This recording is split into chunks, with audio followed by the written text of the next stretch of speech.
Assalamualaikum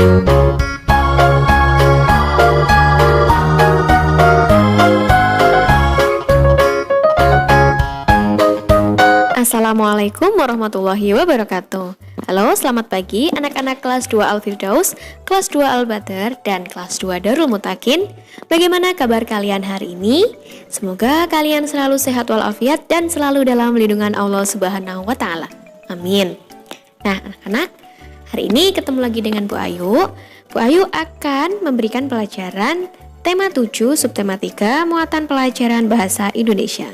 Namun seperti biasa, sebelum kita memulai pelajaran hari ini, kita sebaiknya membaca basmalah bersama-sama terlebih dahulu agar ilmu yang kita dapat bermanfaat ya. Yuk kita baca bismillah bersama-sama ya. Bismillahirrahmanirrahim. Oke, sudah siap? Simak videonya, jangan di skip-skip. Oke, yang pertama, informasi dari fabel. Fabel merupakan cerita fiksi singkat yang menggunakan hewan sebagai tokohnya. Hewan-hewan dalam fabel memiliki karakter atau sifat seperti manusia. Kemarin sudah dijelaskan ya oleh Bu Ika. Kemudian, kita dapat memahami isi fabel dengan cara membaca atau mendengarkan fabel dengan seksama. Informasi yang dapat ditemukan dalam fabel antara lain nama tokoh, karakter tokoh, dan peristiwa yang dialami tokoh. Jadi dengan kamu membaca atau mendengarkan fabel secara seksama, kamu akan mendapatkan informasi. Apa saja itu informasinya? Yang pertama yaitu nama tokoh. Nama tokohnya siapa aja? Nah, itu pasti kamu tahu. Kemudian karakter tokoh. Karakter tokohnya bagaimana? Apakah dia hewan yang cerdik, hewan yang licik, atau hewan cerdas, atau hewan yang sombong, seperti itu. Jadi karakter-karakternya. Kemudian peristiwa yang dialami tokoh ya. Apakah peristiwanya itu kebakaran atau kebanjiran. Nah, itu semua akan kamu temukan jika kamu membaca atau mendengarkan fabel dengan seksama. Seperti itu ya anak-anak. Oke, paham? Oke.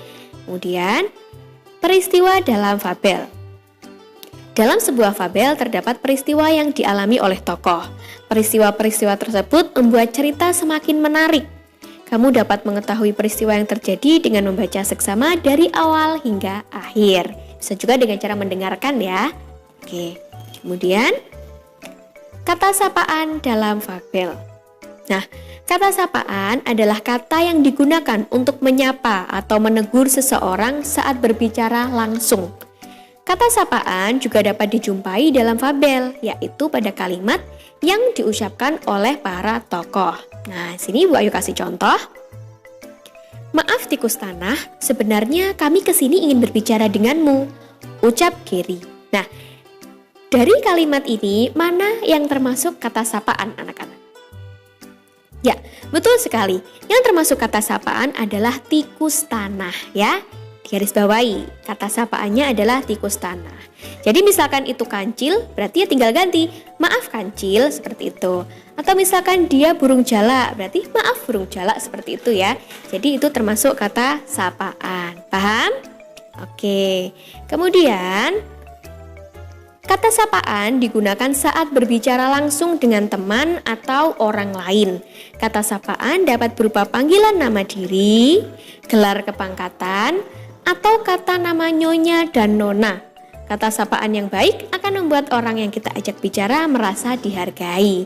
Jadi kata sapaan itu banyak macamnya anak-anak. Contohnya panggilan nama diri. Jadi dia memanggil dengan namanya, nama yang diajak ngomong ya, seperti itu. Misalkan Bu Ayu mengajak ngomong Fahmi, seperti itu ya. Jadi yang disebutkan Fahmi. Fahmi, apakah kamu sudah mengerjakan PR? Nah, itu di garis bawahi kata sapaannya adalah Fahmi, itu nama panggilan. Kemudian ada gelar kepangkatan ya, gelar kepangkatan itu ada dokter, guru, apalagi RT, lurah, nah seperti itu ya. Jadi disesuaikan. Paham ya anak-anak? Nah, kata sapaan dalam fabel dapat kamu temukan pada kalimat yang diucapkan oleh tokoh. Cara menentukan kata sapaan dalam fabel dengan membaca fabel secara seksama. Ciri-cirinya kalau kalimat yang diucapkan oleh tokoh itu ada tanda petiknya ya. Ada tanda petik di depan seperti itu dan di belakang ya. Paham? Oke. Kemudian, membuat kalimat menggunakan kata sapaan. Jadi, kata sapaan terdiri atas beberapa bentuk, antara lain nama diri, yaitu nama seseorang, seperti namamu sendiri, seperti itu ya, tadi udah dijelaskan. Kemudian, panggilan keluarga, yaitu kata yang biasa digunakan saat kamu memanggil anggota keluarga. Bapak, ibu, kakak, dan adik. Ada lagi, Pak D, Bude, Om, Tante, kakek, nenek, dan lain sebagainya. Itu panggilan keluarga ya. Oke, kemudian nama gelar atau profesi seseorang, yaitu nama jabatan atau julukan yang dimiliki seseorang seperti dokter, nyonya, tuan, dan nona. Tadi udah dijelaskan ya. Misalkan dia guru, ya sapaannya berarti bu guru. Kalau dia dokter ya bisa disapa dok atau dokter. Seperti itu ya. Kemudian, nama pelaku atau peserta, yaitu kata yang biasa digunakan untuk memanggil orang yang ikut dalam suatu kegiatan, seperti penonton atau pendengar. Jadi kalau misalkan kamu tampil di acara ya, kamu pentas, kamu memanggil penonton, tidak mungkin kamu memanggil namanya satu-satu. Kalau penontonnya ada 1000, nggak mungkin kan kamu manggil semua itu satu-satu. Nah, caranya memanggil dengan sebutan penonton. Itu ya.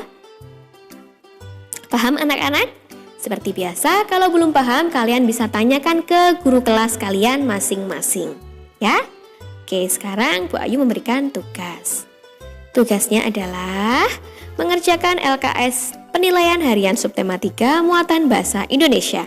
Halaman 71-72, poin A sampai dengan poin C. Oke?